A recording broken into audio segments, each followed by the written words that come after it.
বিরামপুরে এক পায়ে ভর করে জীবিকা নির্বাহ করা মাসুদের রিকশাটি বাসের ধাক্কায় ক্ষতিগ্রস্ত হয়েছে। উপার্জনের একমাত্র সম্বল হারিয়ে মাসুদের কান্নায় ভারী হয়ে ওঠে পরিবেশ, যা দেখে তাৎক্ষণিক সাহায্যের হাত বাড়িয়ে দেন স্থানীয় সাধারণ মানুষ। বিস্তারিত দেখুন ইব্রাহিম মিয়ার প্রতিবেদনে। জীবনের কঠিন বাস্তবতায় এক পার হারিয়েও দমিয়ে যাননি বিরামপুর নলকুড়া গ্রামের মাসুদ।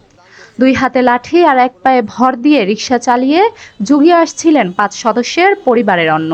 কিন্তু বুধবার দুপুরে বিরামপুর ঢাকা মোড় এলাকায় ঘটে এক অনাকাঙ্ক্ষিত ঘটনা। একটি যাত্রীবাহী বাস পেছনে ব্যাক করার সময় চাপে পিষ্ট হয় মাসুদের জীবিকা অর্জনের একমাত্র মাধ্যম রিকশাটি।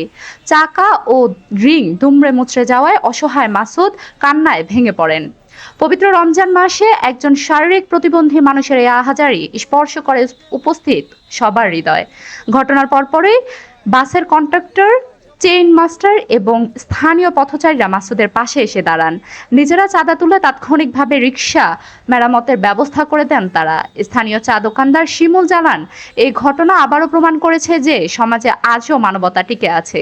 কষ্টের দিনে মানুষের এমন ভালোবাসা মাসুদের চোখে জল আনলেও তা ছিল কৃতজ্ঞতার। বিপদের সময় সাধারণ মানুষের এমন ঐক্যবদ্ধ সহযোগিতা এলাকায় প্রশংসা কুড়াচ্ছে।